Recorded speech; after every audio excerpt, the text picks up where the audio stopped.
uh, Bapak Rektor, Wakil Rektor 1, kemudian ada Bu Wakil Rektor 2, kemudian para pejabat struktural, ada Kaprodi di lingkungan UNISA, selamat pagi, dan semua sivitas akademika UNISA, kami ucapkan selamat datang dalam forum ini.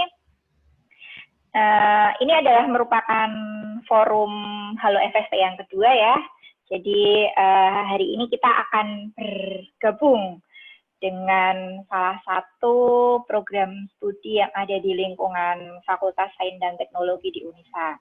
Jadi sebelumnya saya menyapa audiens dulu ya. Halo everyone semuanya, semoga dalam kondisi sehat, tetap semangat, selalu keep agar coronanya nggak nempel gitu ya. Jadi stay at home dan semuanya dalam kondisi sehat semua.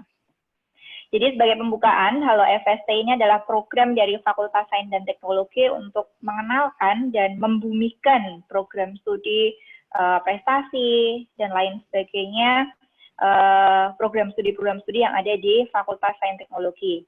Nah, di Fakultas Sains Teknologi ini kami ada 3 program studi. Yang pertama adalah arsitektur, kemudian yang kedua ada bioteknologi, dan yang ketiga adalah teknologi informasi.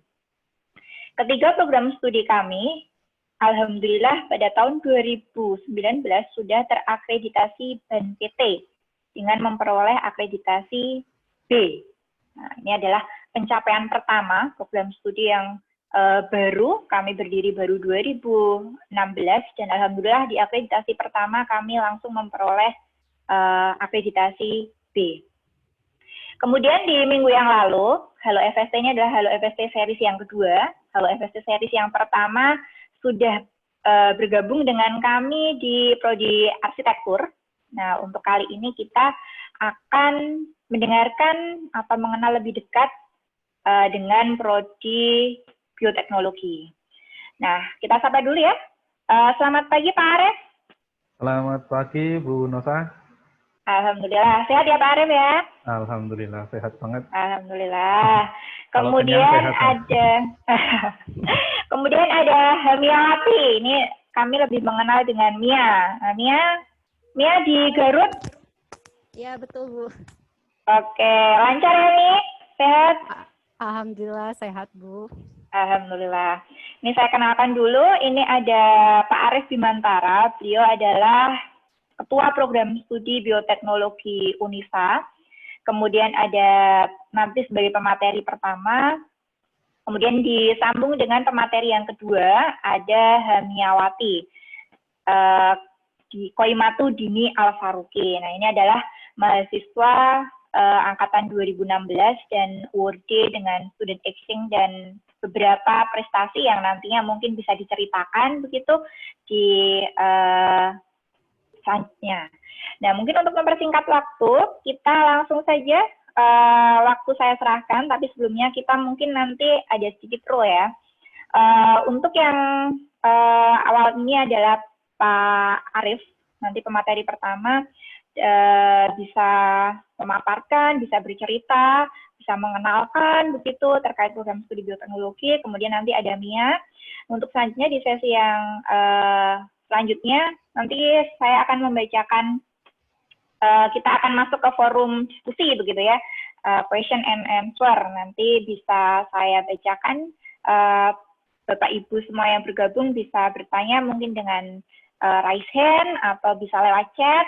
Kemudian saya juga bisa membacakan pertanyaan yang live di IG dan media lainnya.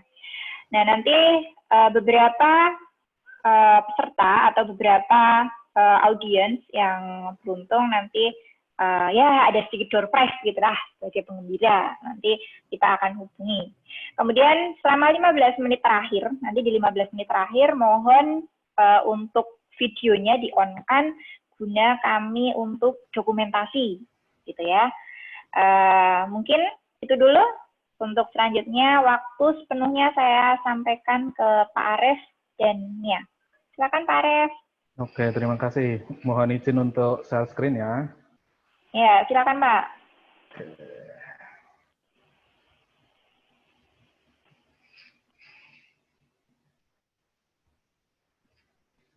Oke, slide saya kelihatan di layar, Bu?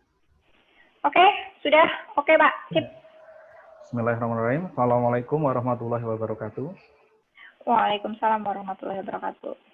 Yang kami hormati Ibu Rektor Universitas Aisyah Yogyakarta beserta jajarannya, seluruh pimpinan fakultas di lingkungan Universitas Aisyah Yogyakarta, seluruh kaprodi di lingkungan Universitas Yogyakarta, dan seluruh pejabat struktural di Unisa, beserta terutama audiens semua yang hari ini sudah bersedia bergabung bersama kami ya untuk bincang-bincang ringan pagi ini.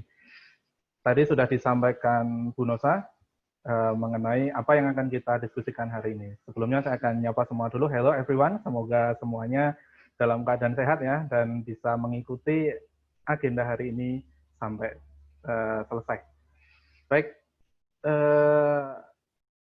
yang paling perlu kami sampaikan atau mungkin paling banyak dibingungkan adalah mengenai bioteknologi itu sendiri. Sesuai dengan judulnya tadi ya, siap berinovasi dengan bioteknologi.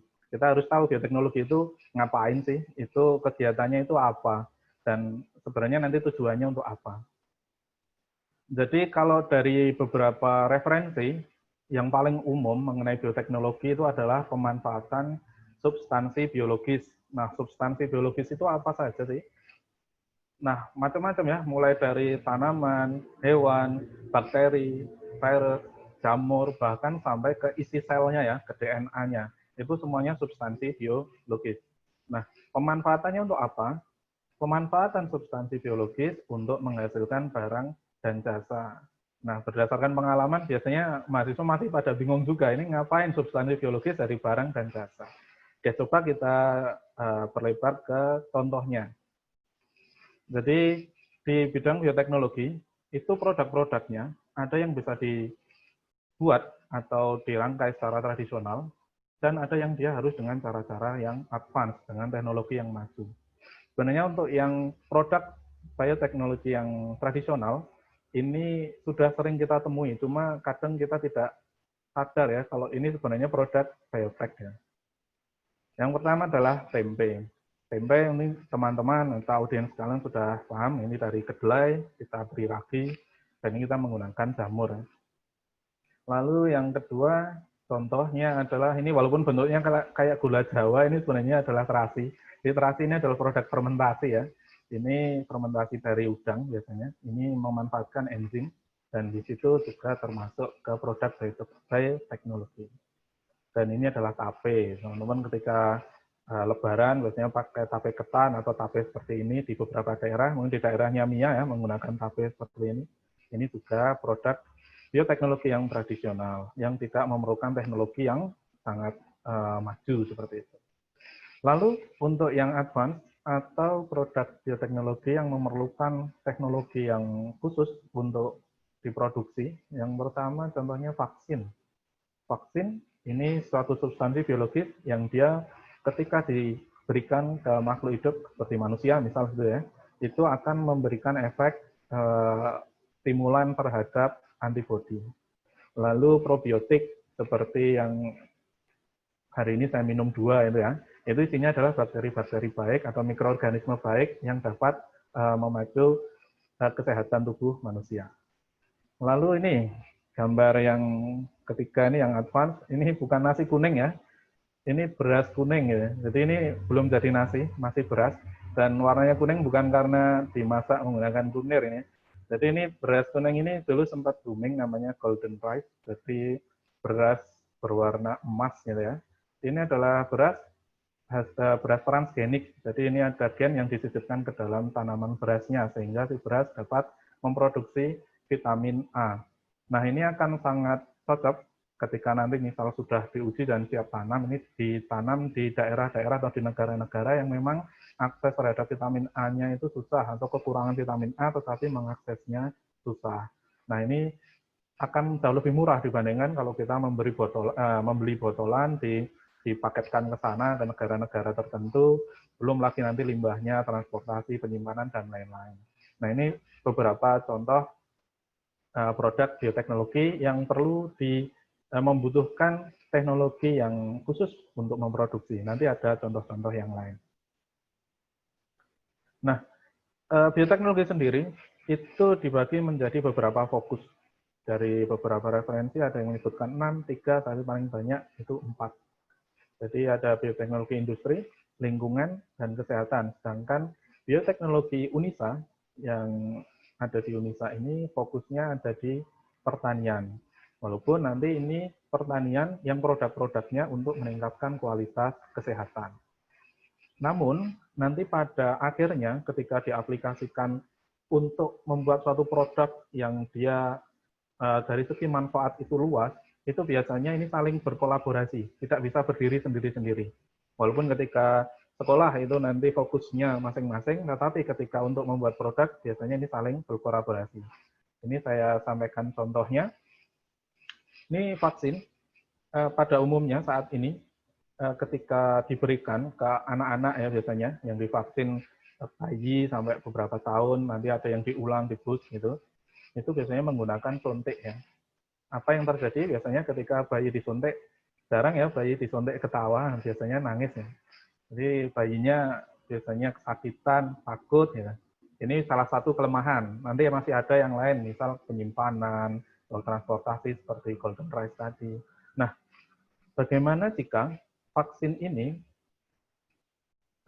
vaksin tadi saya sampaikan ini adalah substansi biologis yang dia bisa memacu munculnya antibodi atau sistem imun di tubuh ya. Nah, kalau misal substansi tadi itu secara teknologi transgenik, kita sisipkan ke dalam buah, contohnya buah pisang. Lalu vaksinasinya itu tinggal makan pisang saja, jadi tidak perlu disuntik. Vaksinnya sudah ada di dalam pisang. Ini kalau di beberapa artikel namanya edible vaccine ya, edible vaccine. Jadi ini vaksin yang dimakan ya. Ini tentunya anak-anak tidak akan kayak yang di atas itu. Pasti mereka akan bahagia, sejahtera seperti ini ya. Jadi ini salah satu terobosan di bidang bioteknologi. Sampai segitunya ya, sampai ke arah seperti ini yang mungkin selama ini tidak terbayangkan kalau hal-hal seperti ini bisa dilakukan. Oke. Lalu ketika kuliah di bioteknologi, terutama di bioteknologi pertanian di Indonesia, itu nanti lalu keahlian atau prospek kerjanya, lebih spesifiknya prospek kerjanya nanti jadi apa aja sih? Oke. Yang pertama jelas jadi peneliti ya. Teman-teman di sini nanti akan banyak praktikum, banyak kegiatan laboratorium, baik itu kegiatan rutin maupun non-rutin, nanti ada contohnya. Ini teman-teman akan terbiasa untuk melakukan penelitian di laboratorium. Yang kedua, mungkin seperti kami sebagai dosen atau nanti pengajar.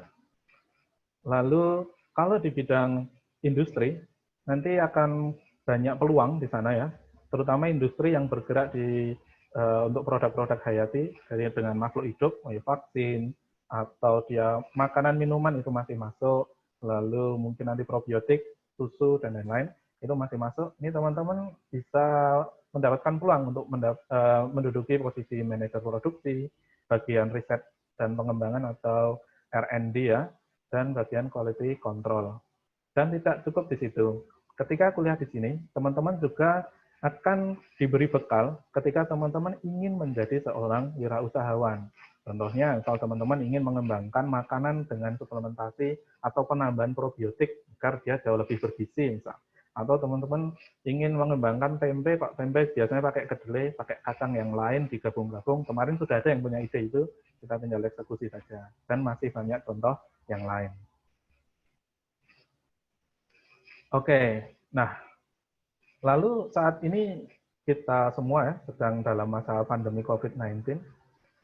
Lalu apakah bisa sih lulusan atau orang-orang bioteknologi, khususnya nanti lulusan di bioteknologi UNISA ini berperan dalam COVID-19 ini entah dalam bidang apapun? Jelas bisa ya, jelas bisa sekali. Kenapa? COVID-19 ini disebabkan oleh virus namanya SARS-CoV-2. Nah, saat ini metode deteksi yang paling mutakhir ya, yang paling dipercaya, bisa dipertanggungjawabkan hasilnya, itu deteksi pada bagian materi genetiknya. Dan teknologi yang digunakan adalah qPCR atau Quantitative Polymerase Chain Reaction. Nah, di bioteknologi UNISA, teman-teman ketika bergabung di sini, akan mempelajari virus ini di mata kuliah virologi. Teman-teman akan mendapatkan pelajaran mengenai virus itu seperti apa, siklus hidupnya seperti apa, strukturnya seperti apa, cara membunuhnya seperti apa, struktur kelemahan dari masing-masing virus, terus cara hidup atau dalam siklus hidup tadi ya, itu diarahkan pada penanganan penyakitnya itu bisa. Lalu untuk metodenya sendiri, polymerase chain reaction, itu kita juga belajar di sini. Bahkan kita belajar mengenai struktur dari DNA itu mulai di biologi molekuler, lalu nanti akan belajar analisis biomolekul, deteksi molekuler, rekayasa genetik. Ini semuanya berkaitan dengan DNA atau materi genetik ya, tidak hanya DNA, nanti RNA juga, dan cara-cara untuk mendeteksinya. Dan ini tidak langsung di semester awal. Teman-teman nanti di semester awal akan mengikuti dasar-dasarnya dulu agar ada bekal yang cukup. Nanti tidak ujuk-ujuk kok tiba-tiba DNA, ini DNA-nya ada di mana. Jadi nanti akan ada tahap-tahapnya. Tapi teman-teman ketika bergabung di sini akan mendapatkan pelajaran-pelajaran seperti ini, plus dengan praktikum-praktikumnya. Nah, izin untuk menceritakan sedikit mengenai perjalanan bioteknologi UNISA ya. Kami berdiri sejak 2016, sehingga sekarang sudah 4 tahun, sudah 4 angkatan, dan sebentar lagi akan ada adik angkatan yang baru. Sampai saat ini jumlah totalnya dari 4 angkatan itu 85 orang, jadi rata-rata per angkatan itu 20-an, dan ini masih sangat efektif ketika digunakan ketika 20 orang itu masuk ke dalam lab ya. Jadi kita lebih fokus untuk bisa mengerjakan praktikum atau keterampilan lab yang lain. Lalu selama 4 tahun ini kami juga sudah menjalin banyak kerjasama, baik nasional maupun internasional, tidak hanya di sesama perguruan tinggi, kita juga dengan industri, dan juga kita juga sudah tergabung di asosiasi. Jadi sudah ada asosiasi Ikatan Program Studi Bioteknologi Indonesia, kita sudah masuk sana. Lalu konsorsium biologi Indonesia kita juga sudah masuk. Lalu ada perhimpunan biokimia dan biologi molekuler Indonesia kita juga sudah masuk. Ketika kita sudah tergabung ke asosiasi ini akan banyak manfaat ya. Nanti teman-teman bisa mengikuti kuliah umum yang dilakukan oleh asosiasi atau bahkan sekarang sudah ada asosiasi untuk mahasiswa biotek dan itu secara nasional. Teman-teman bisa memanfaatkan itu ketika nanti menjadi mahasiswa dan tergabung, ikutlah aktif di dalam organisasi tersebut. Itu bisa saling sharing nanti. Karena tadi bioteknologi luas sekali ya. Mungkin ada yang fokus ke industri, ada yang fokus ke kesehatan, ada yang fokus ke lingkungan. Dan itu nanti ketika kolaborasi akan menghasilkan produk yang bagus sekali. Lalu terkait riset sendiri, untuk dosen-dosen kami rata-rata per tahun sudah mencapai 2 hibah riset ya, kita mendapatkan hibah pendanaan untuk riset, dan publikasinya sendiri sudah rata-rata 2 publikasi per dosen per tahun. Dan alhamdulillah untuk tahun ini kita sudah ada 4 artikel yang terindeks Scopus ya. Scopus ini indeks internasional, jadi jurnal-jurnal yang masuk ke sini itu bukan jurnal sembarangan gitu. Artikel atau tulisannya bukan artikel sembarangan. Ini udah skala internasional dan sudah terakreditasi secara internasional. Alhamdulillah sudah ada 4 artikel untuk tahun ini. Oke. Untuk laboratorium sendiri, di sini ada banyak laboratorium yang digunakan oleh mahasiswa biotek. Kita ada laboratorium terpadu di sini di Universitas Yogyakarta, tapi laboratorium utama kita ada di laboratorium molekuler. Di sini teman-teman bisa mengikuti acara praktikum yang tadi saya sampaikan mengenai COVID tadi ya. Di laboratorium molekuler ini kita sudah ada alat-alatnya untuk deteksi molekuler, deteksi DNA, RNA. Itu teman-teman akan belajar di sini dan tidak hanya di 1 semester saja. Dan teman-teman tidak hanya mendapatkan pelajaran ini di ketika kuliah rutin gitu ya, tapi teman-teman juga bisa ketika melakukan penelitian dan menggunakan alat-alat ini untuk mengembangkan keterampilan teman-teman. Jadi nanti teman-teman akan banyak sekali melakukan praktikum dan ya akan terbiasa gitu ya dengan kehidupan laboratorium. Nanti kita akan mendengar dari saksi mata sendiri ya di MIA nanti. biar dia nanti yang cerita di laboratoriumnya seperti apa. Nah, sedikit mengenai new normal ya. Jadi ini kemarin sempat santer isu new normal dan kampus harus siap, sekolahan harus siap. Yang paling menakjubkan atau paling apa ya, paling membanggakan ya dari Unisa ini adalah ternyata Unisa ini sejak awal itu sudah menerapkan pola hidup sehat ya. Salah satu contoh kecilnya adalah ini kalau di supermarket, di mall itu hand sanitizer baru siap itu mungkin baru-baru ini.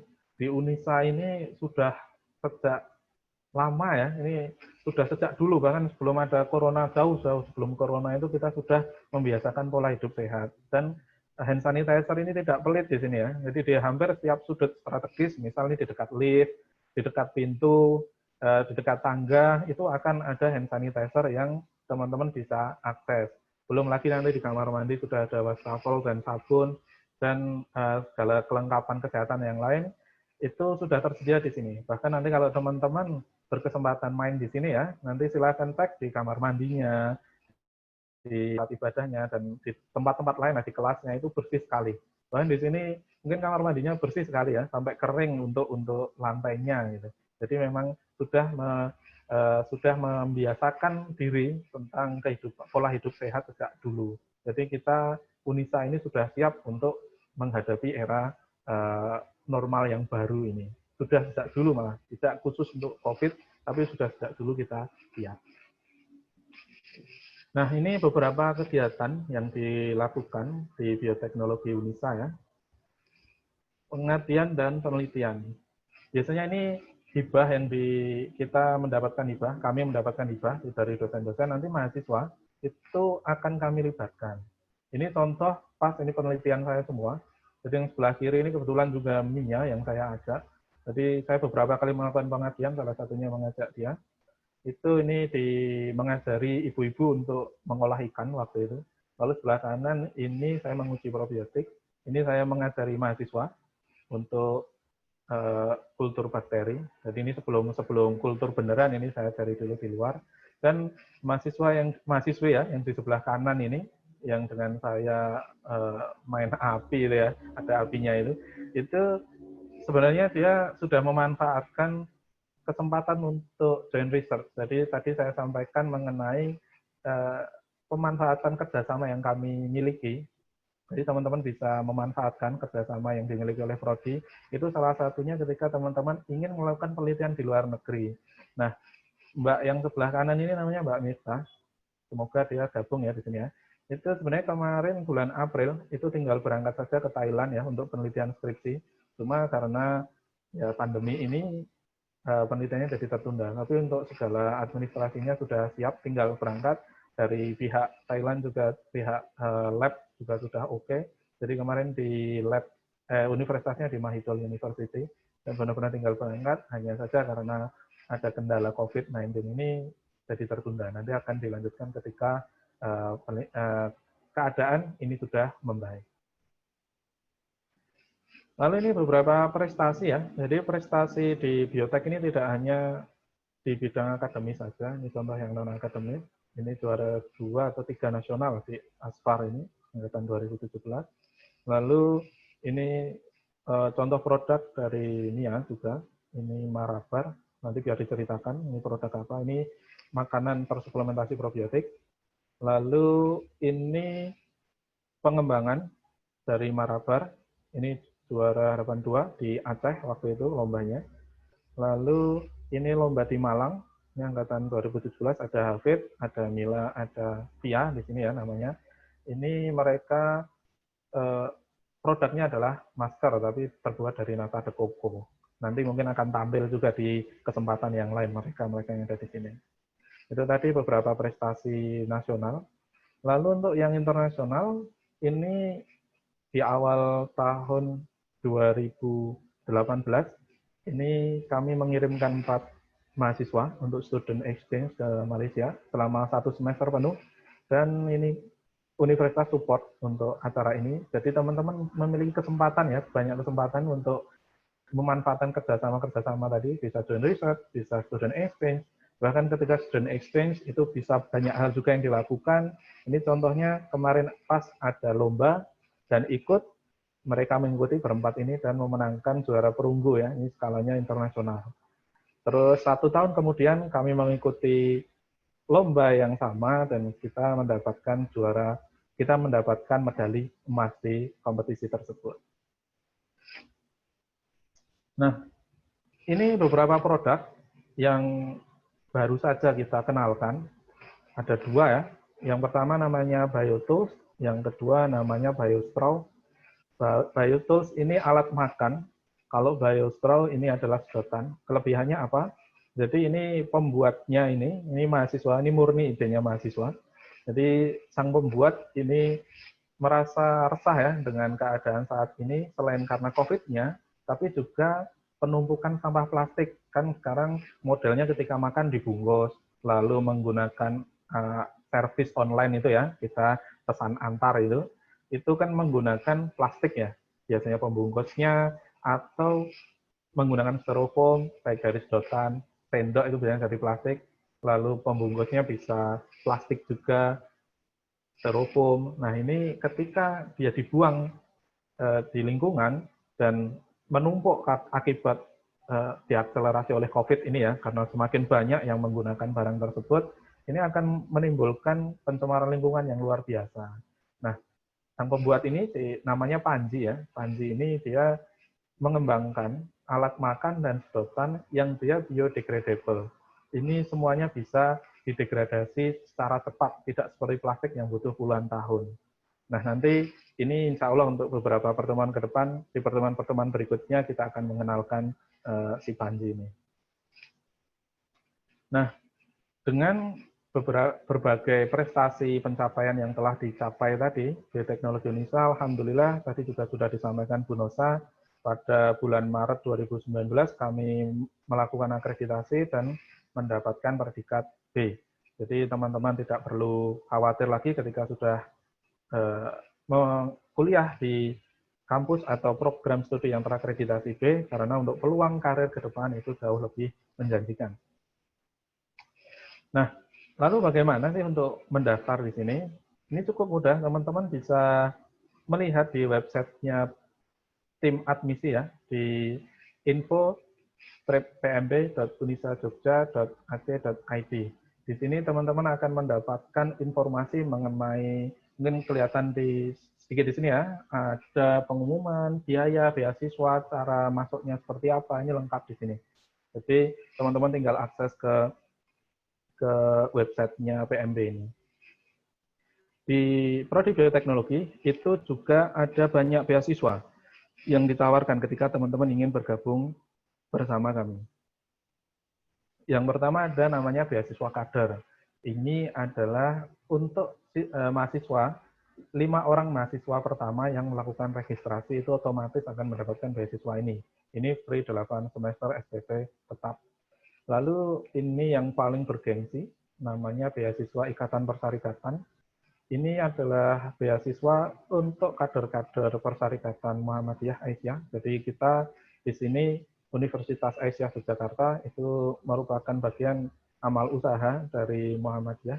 Jadi untuk kader-kader di Persyarikatan itu memiliki kesempatan untuk meraih beasiswa ini. Lalu apa aja yang didapatkan dari beasiswa ini?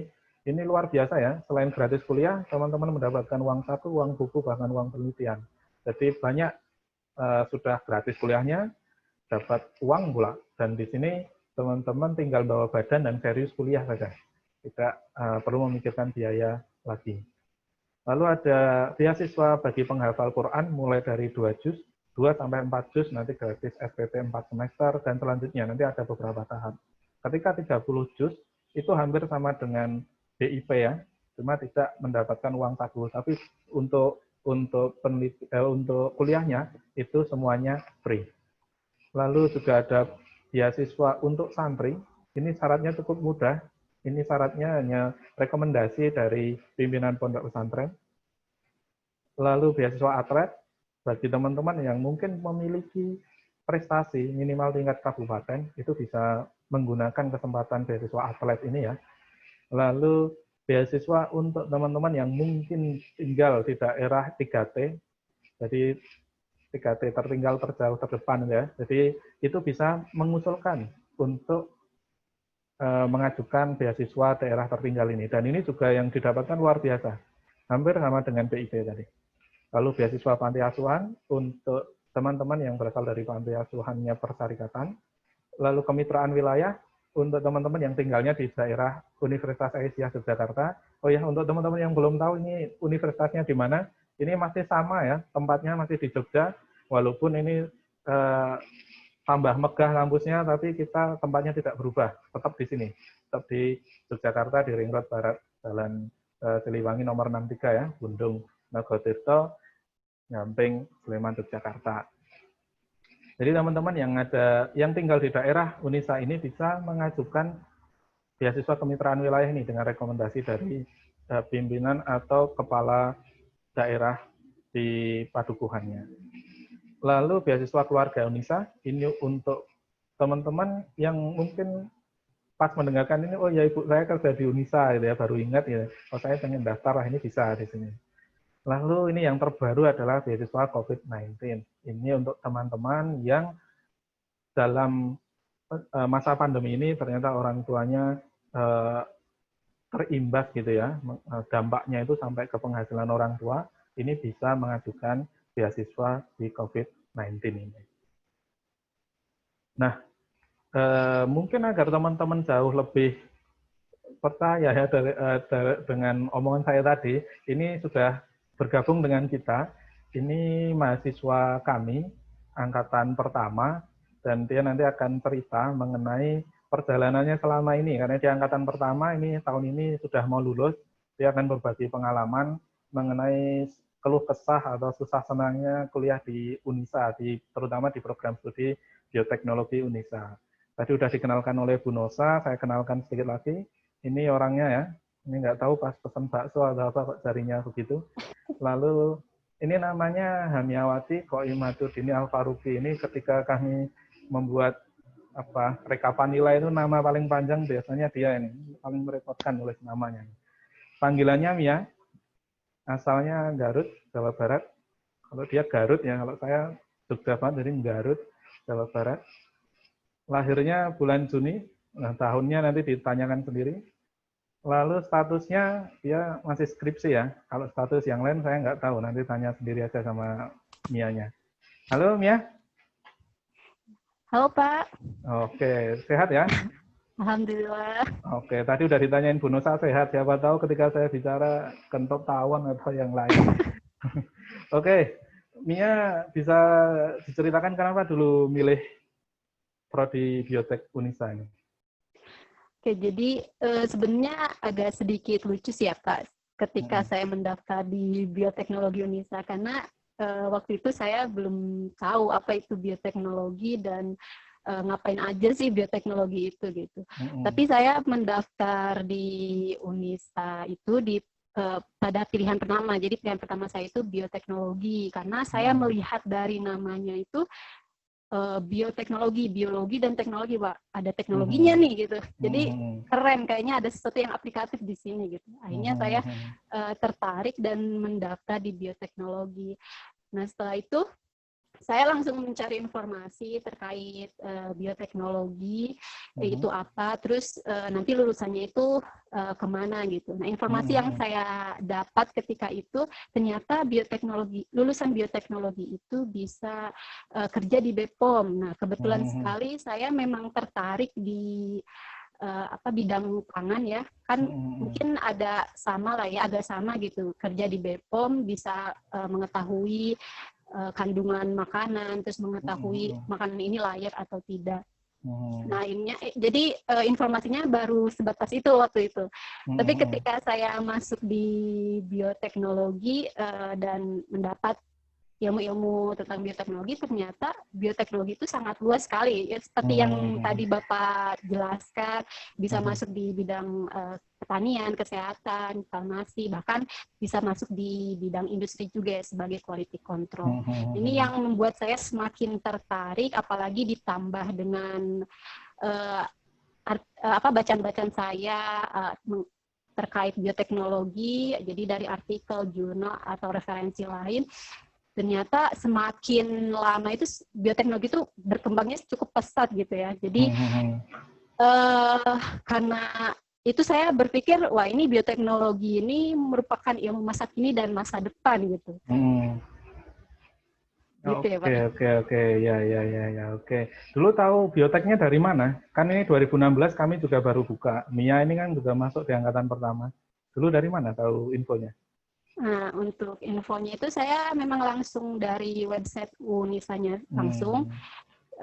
Ketika saya mencari informasi terkait perguruan tinggi, nah, ada Universitas Aisyah Yogyakarta gitu.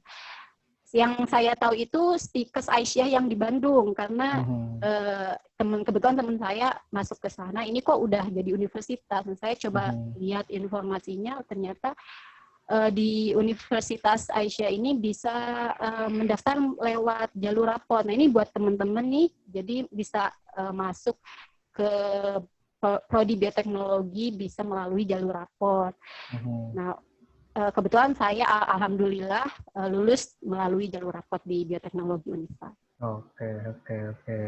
Lalu setelah masuk, kan di awal itu apakah bisa diceritakan dulu ada ospeknya, terus kegiatannya apa saja, itu bisa diceritakan? Ya, kalau di Unisa ini ada namanya Mataf ya, kalau di kampus lain mungkin namanya ospek, kalau di Unisa Mataf atau masa ta'aruf. Nah, di Mataf ini kami memang diberikan wawasan dan informasi mengenai universitas, terus fakultas, bahkan prodi, dan juga organisasi yang ada di universitas gitu ya. Nah, ini foto yang sebelah kiri ya, itu yang pakai baju-baju putih itu ketika Mataf. Itu foto ketika Mataf, dan seru sekali Matafnya karena di akhir Mataf itu ada outbound-nya juga, jadi kita benar-benar seru-seruan bermain, permainan yang memang tapi mengedukasi gitu ya. Terus, nah di Mataf ini juga ditutup dengan makrab. Nah itu yang di bawahnya, foto yang di bawah itu ketika makrab. Jadi di Unisa itu ada makrab universitas dan makrab prodi. Nah, untuk makrab ini tujuannya untuk mengakrabkan mahasiswa baru. Di sana juga banyak penampilan-penampilan mahasiswa baru yang ditampilkan gitu. Nah, yang menariknya di sini itu ketika makrab prodi, karena kalau makrab prodi itu di luar kampus, jadi tidak di kampus, kita acaranya itu di luar kampus, benar-benar seru-seruan lah Pak, gitu. Mia ini dulu tergabung ke himpunan mahasiswa kah? Nah, ya alhamdulillah memang karena saya angkatan pertama ya Pak, jadi kami yang membentuk himpunan mahasiswa jurusan bioteknologi, kita namakan Himabitek. Nah, dan alhamdulillah saya diamanahi menjadi ketua Himabitek periode 2017-2018. Nah, di organisasi juga kami ada yang namanya LDO nih, itu ada fotonya. Jadi LDO ini kita dilatih latihan dasar organisasi, kita dilatih bagaimana kita berorganisasi, bagaimana kita menjadi seorang pemimpin, terus bekerja dalam tim, memecahkan suatu permasalahan di dalam tim, itu memang kita diajari dalam bentuk permainan. Nah, itu seru sekali ketika itu. Oke, dan itu dengan teman-teman semua ya? Dengan mahasiswa teman-teman baru semua ya? Iya, betul, Pak. Oke, mungkin juga bisa dibagi pengalaman. Di sini tuh belajarnya itu bagaimana sih? Biar ada gambaran gitu, teman-teman yang pengen kuliah gitu. Ya, untuk belajarnya itu sama seperti prodi lain atau di kampus lain, ada belajar teori ya, kuliah teori itu pasti ada. Dan ini buat teman-teman yang masuk biotek nih siap-siap jadi mahasiswa rajin. Jadi rajin membaca jurnal, rajin bikin makalah, laporan, dan tugas-tugas yang lain gitu ya Pak. Karena memang kami diajari untuk bisa menganalisis jurnal. Nah, itu emang dampaknya itu nanti ketika mau skripsi itu benar-benar dirasakan sekali gitu. Nah, selain itu juga presentasi, kita diajarkan atau dituntut untuk bagaimana kita bisa menganalisis referensi dari jurnal atau artikel. Nah, kita presentasikan di depan, dan itu memang awalnya sangat nervous ya Pak, jadi deg-degan juga karena takut salah ngomong atau gimana gitu. Tapi setelah terbiasa memang itu nantinya akan biasa gitu. Nanti juga di akhir juga kita akan melalui sidang skripsi, dan itu presentasi sendiri-sendiri malah.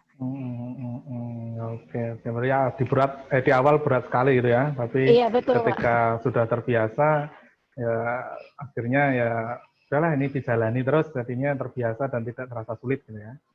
Oke. Iya, betul. Kalau tentang praktikumnya gimana nih?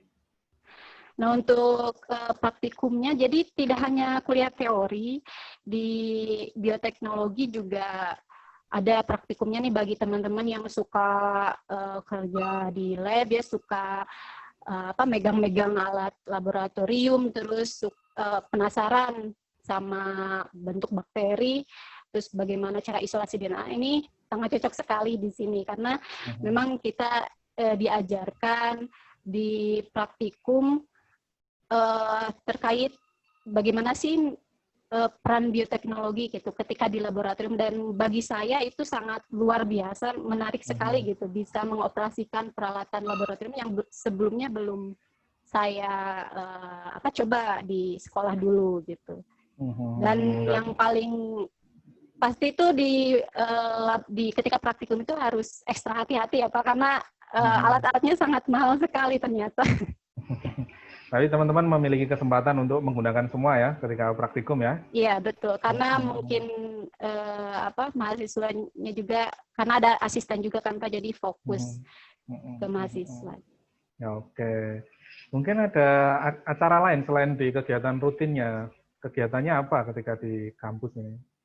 Nah, jadi di Prodi Bioteknologi itu selalu mengadakan workshop.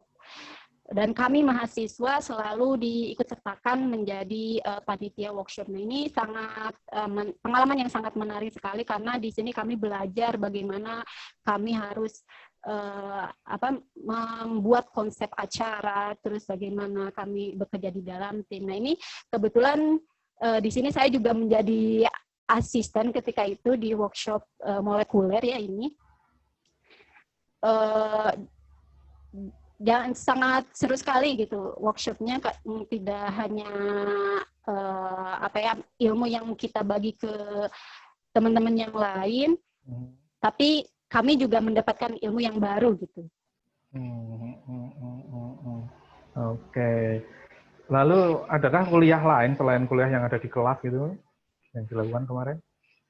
Nah, karena di Prodi Bioteknologi itu mungkin kalau misalnya kuliah dengan dosen bioteknologi saja mungkin bosan kali ya Pak. Jadi di Prodi Biotek itu ada yang namanya kuliah umum, dan itu mengundang narasumber dari Indonesia maupun luar Indonesia. Nah, waktu itu ada Prodi Bioteknologi itu mengundang narasumber dari Jerman, dari Jepang, terus ada yang dari Malaysia juga. Dan ada yang namanya juga kuliah tamu, jadi mengundang dari akademisi maupun praktisi. Nah, ini di sini juga kami kuliah umum terkait ini forensik ya Pak. Yang mana ini? Yang di bawah itu Prof. Bowo ya?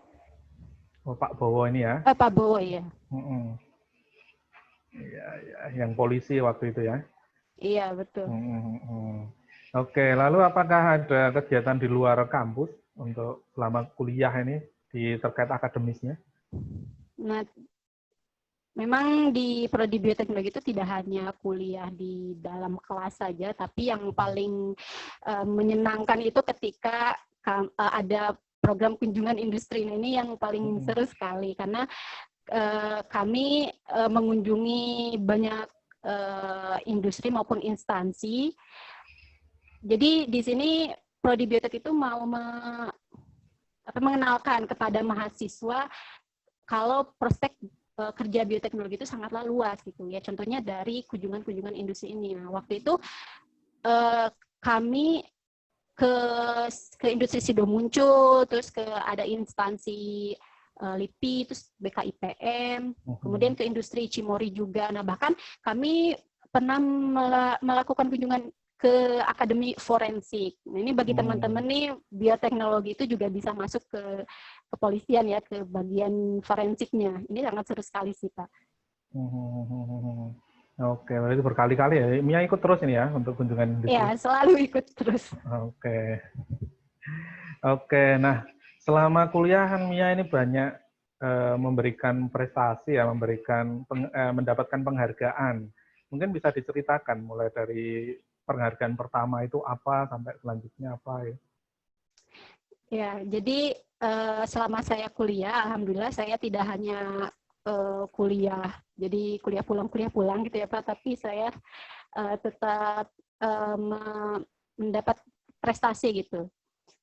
Nah, alhamdulillah ketika itu saya mengikuti perlombaan PKMM. PKMM itu Pekan Kreativitas Mahasiswa Muhammadiyah, jadi khusus untuk perguruan tinggi Muhammadiyah se-Indonesia. Jadi ini lombanya tingkat nasional. Jadi lomba ini sifatnya kelompok. Jadi saya bersama teman-teman saya ini mencoba membuat satu inovasi makanan sehat karena kami berpikir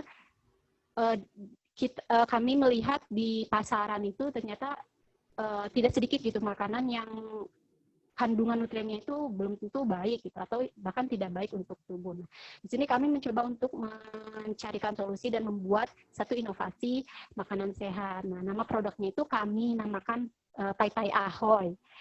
Jadi ini pai. Jadi emang produknya itu sangat simpel sih Pak, dari pai karena pai itu kan banyak jenisnya. Nah, di sini kami modifikasi dengan menambahkan yogurt di dalamnya. Jadi yogurt ini kami coba untuk memikirkan tidak hanya rasa tapi juga dari segi kesehatannya gitu, khususnya untuk saluran pencernaan. Alhamdulillah di PKM yang pertama ini di Lombok, saya dan teman-teman mendapatkan juara 2. Oke. Yang selanjutnya yang ada komunitas apa lagi? Ya, yang kedua itu ada produk Marabar. Ini PKM kedua saya yang saya ikuti dan teman-teman. Ini di Aceh waktu itu. Kami mencoba kembali membuat satu produk inovasi makanan sehat itu dari berbahan dasar umbi Garut ya. Jadi ini namanya Marabar. Marabar itu sejenis snack bar tapi berbahan dasar umbi Garut. Nah, di sini kenapa kami memilih umbi Garut sebagai bahan utamanya karena umbi Garut ini ternyata memiliki nilai gizi yang cukup gitu, yang cukup tinggi. Nah, selain itu juga itu sebagai diversifikasi pemanfaatan pangan lokal gitu ya, kan untuk ketahanan pangan. Nah, di sini juga kami membuat produk snack bar ini beda dari yang lain karena kami coba suplementasi dengan probiotik. Jadi selain menyehatkan untuk saluran pencernaan, tapi secara tidak langsung probiotik ini bisa berperan dalam sistem imun, terus saraf dan perkembangan otak pada anak. Itu, Pak. Oke. Dan ini juara juga ya? Ya, alhamdulillah mendapatkan juara harapan 2. Oke. Dan ini Mia ke Lombok, ke Aceh, dan sempat juga ke luar negeri Mia ya. Mungkin bisa dibagi pengalamannya seperti apa dulu ke luar negeri? Nah, alhamdulillah juga saya memiliki kesempatan untuk mengikuti pertukaran pelajar ya, atau student exchange ke salah satu universitas di Malaysia, di University Malaysia Pahang atau UMP. Jadi di sini alhamdulillah saya mendapatkan dan teman-teman, jadi ada berempat, saya dengan 3 orang teman lain itu mendapatkan beasiswa dari kampus. Nah, itu mungkin bentuk support dari kampus ya Pak. Dan ketika pertukaran pelajar ini memang sangat seru sekali karena tidak hanya kita pindah kuliah, tapi banyak pengalaman baru, terus teman baru, bahasa baru, kultur baru. Nah ini benar-benar pengalaman yang luar biasa. Jadi memang ketika pertukaran pelajar juga kami tidak hanya kuliah, tapi di sana ada kami mengikuti kunjungan industri ke perusahaan Ajinomoto dan RP Chemical Malaysia di Kuantan waktu itu. Selain itu juga kami berkesempatan untuk mengikuti pengabdian masyarakat. Jadi di sana namanya itu Khidmat Bakti di SD Gambang. Gambarnya yang mana ini? Nah, yang apa namanya itu, yang pengabdian itu yang pakai warna hijau-hijau nih, Pak. Oh, kanan bawah ini ya. Jadi, nah ini juga tidak hanya kuliah, tapi kami juga setiap libur selalu diajak untuk liburan ke tempat-tempat wisata.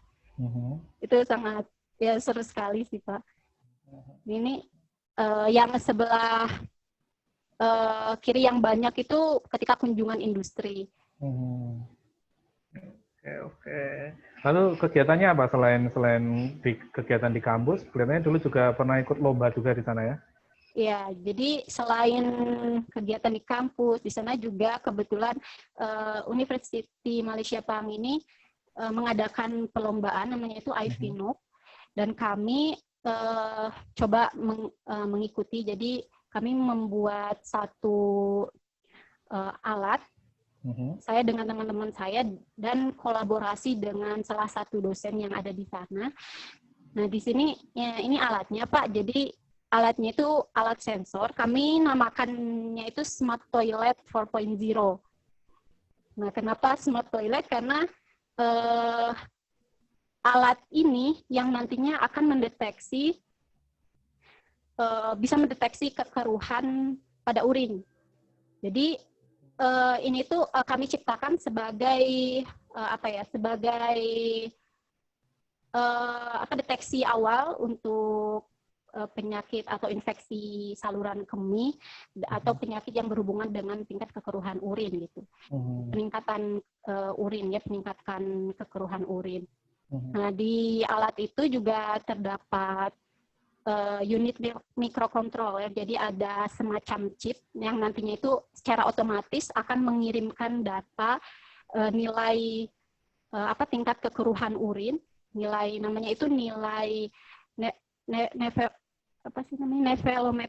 nevelometric turbidity unit atau NTU. Jadi nanti akan secara otomatis dikirimkan melalui aplikasi. Jadi menggunakan internet ya Pak ini. Jadi karena 4.0 itu. Ya, yang ini secara, dapat gimana Pak? Lanjutkan dulu. Ya, jadi secara otomatis akan masuk ke lewat aplikasi dan bisa diakses oleh orang tua maupun orang rumah. Selain itu juga ketika nilai ambang batas kekeruhannya itu tinggi, maka akan secara otomatis itu terkirim ke pihak medis. Jadi ini memang joinan lah gitu Pak. Ya. Ini dapat juara nih. Ya, alhamdulillah di sini kami mendapatkan medali perunggu. Oke. Nah, ini kan Mia juga sudah di semester akhir ya, sebelum skripsian kemarin juga ada praktek kerja lapangan. Mungkin bisa dibagi sebagai gambaran salah satu tempat atau peluang prospek kerja gitu ya, untuk lulusan biotek itu kemana, mungkin bisa diceritakan untuk PKL-nya kemarin di mana, terus yang dilakukan apa, tujuannya apa, silakan. Ya, ketika PKL itu kebetulan saya mendapatkan instansi di Yogyakarta, di Balai Karantina Ikannya di BKIPM Yogyakarta. Di sana saya melakukan deteksi virus pada ikan. Nama virusnya itu Red Bream Iridovirus atau RSIV. Nah, di sini tujuannya itu agar karena kan BKIPM ini merupakan lembaga yang untuk pengujian kesehatan ikan ya Pak. Karena jika ikan mau diimport atau dikirimkan secara domestik itu harus melalui balai ini. Jadi harus mendapatkan sertifikat kesehatan ikan. Nah, di sini saya mencoba mendeteksi virus RSIV pada ikan gurame. Nah, menggunakan teknik PCR. Jadi menggunakan teknik PCR. Jadi sebenarnya prinsip dasarnya itu sama seperti deteksi SARS-CoV-2 ya Pak. Jadi menggunakan PCR juga, hanya saja yang membedakan nanti itu dari materi genetiknya. Jadi kalau yang saya kerjakan itu termasuk virus DNA, sedangkan SARS-CoV itu virus RNA gitu. Iya. Jadi ini Mia mendeteksi virus pada ikan yang akan dikirim atau baru masuk gitu ya, agar tidak menyebarkan penyakit gitu ya di sini ya. Iya betul Pak. Oke. Nah ini kan sudah semester akhir nih, statusnya saja sekarang skripsi ya. Iya. Status Mia. Nah ini apa sekarang penelitian Mia? Mungkin bisa dibagi sebagai gambaran juga di sini. Tidak hanya di Mia tadi udah banyak ya membuat makanan, membuat alat bersama dosen pembimbingnya, PKL-nya di sini. Mungkin bisa dibagi juga mengenai skripsinya, mungkin tujuannya, latar belakang, mengapa penelitian itu dilakukan. Mia, silahkan ya. Ya untuk penelitian saya, karena mungkin dari awal saya sudah tertarik ke bakteri probiotik ya Pak, jadi penelitian saya juga bakteri probiotik. Jadi saya melakukan penelitian mengenai screening gen glukosiltransferase pada isolat probiotik asal ASI. Apa itu? Jadi penelitian saya itu jadi objek penelitian saya itu kan probiotik. Nah, probiotik ini merupakan bakteri. Nah, bakteri baik yang ketika dikonsumsi itu memiliki efek kesehatan bagi tubuh. Nah, untuk menjadi bakteri dikatakan sebagai probiotik itu memiliki banyak syarat, jadi harus memenuhi banyak syarat Pak. Jadi tidak hanya menyehatkan saja, tapi banyak sekali tahapan yang perlu dilalui ya oleh bakteri tersebut. Nah, salah satunya diantaranya itu ya harus tahan terhadap pH rendah, terus dalam empedu, harus menghasilkan senyawa antibakteri, dan yang paling penting bakteri probiotik itu harus mampu menempel pada dinding usus. Nah, di sini yang menjadi ketertarikan saya dalam penelitian ini, nah, bakteri memiliki kemampuan untuk menempel pada dinding usus itu karena dapat mensekresikan atau mengeluarkan senyawa yang namanya itu eksopolisakarida.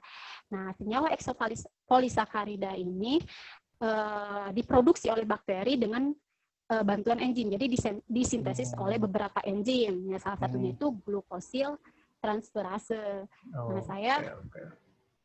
saya mencoba men-screening ya, ada atau tidaknya nih gen yang mengkode enzim glukosil transferase ini, karena enzim ini dikode juga oleh gen glukosil transferase gitu ya. Nah, di sini saya coba untuk men-screening apakah ada atau tidak gen ini pada bakteri. Gitu, Pak. Berapa bakteri sekarang yang diuji? Ya, bakteri yang saya uji itu ada 13 isolat. Ada 13 isolat bakteri dengan 3 genus ya. Jadi ada Lactobacillus, ada Pediococcus, sama ada Wisela.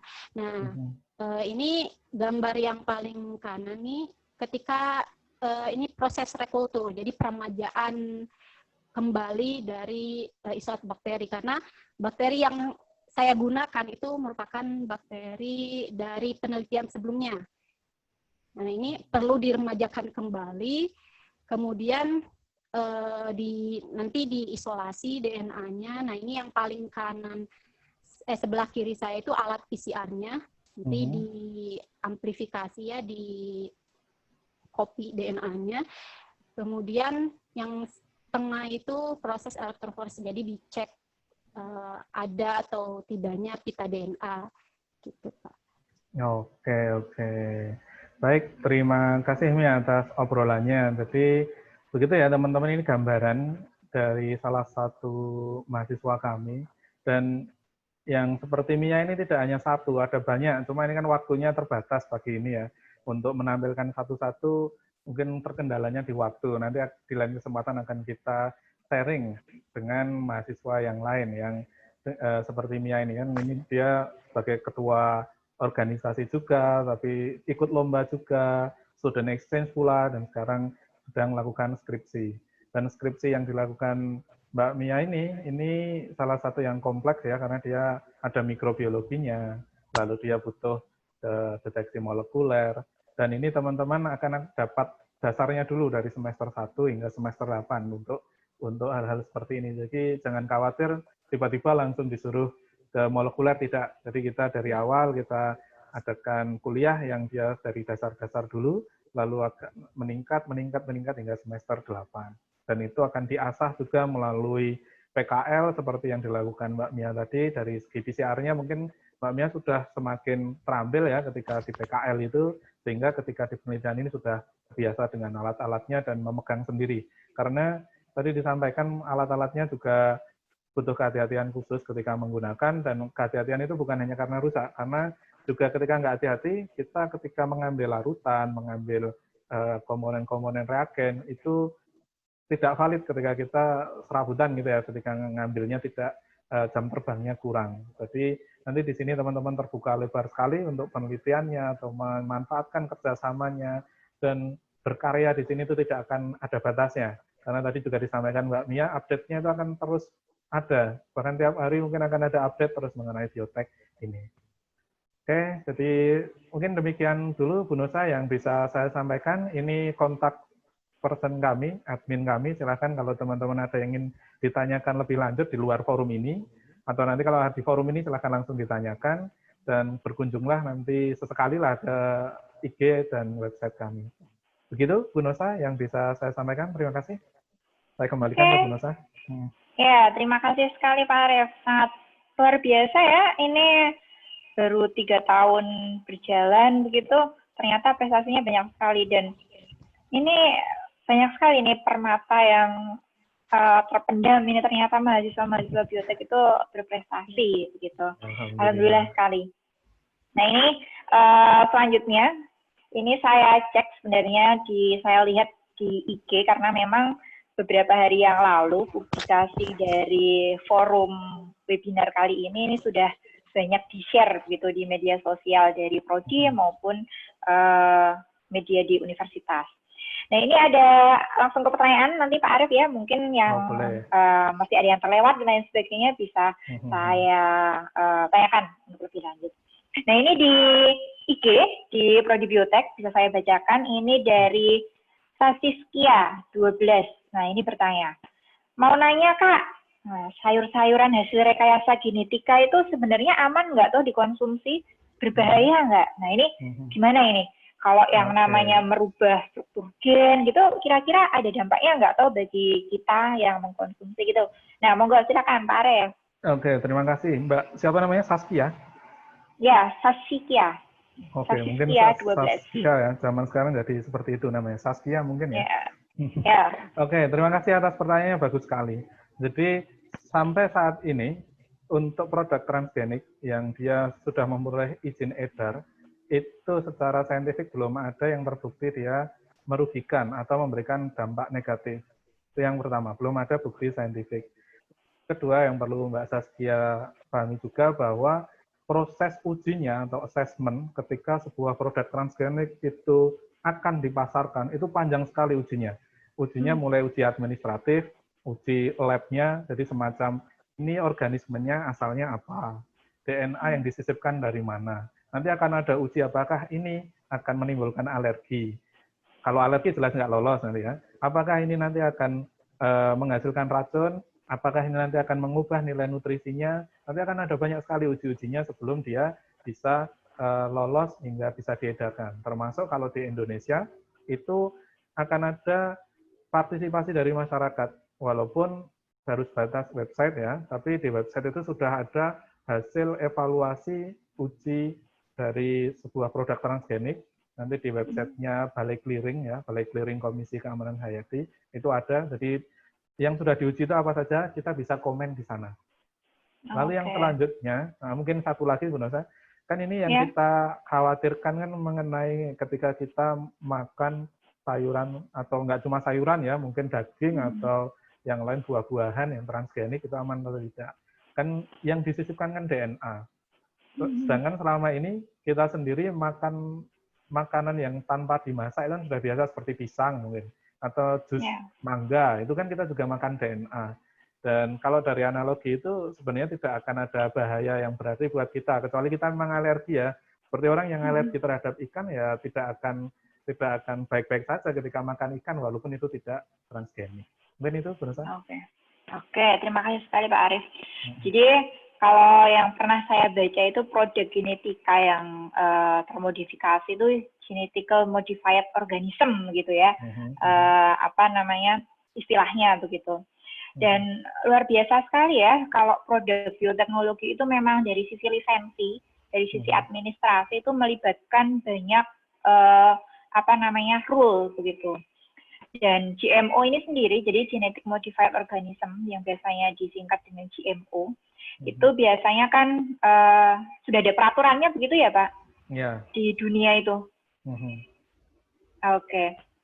Dan yang pasti ketika mungkin dipasarkan, yang jelas pasti sudah ada terlabeli, oh ini produk GMO, yang ini tidak. Mungkin sudah seperti itu ya Pak ya? Ya, seyogyanya seperti itu. Bahkan ketika nanti di pasaran, itu ternyata ada masyarakat yang merasa produknya merugikan, kalau di Indonesia sudah ada undang-undangnya.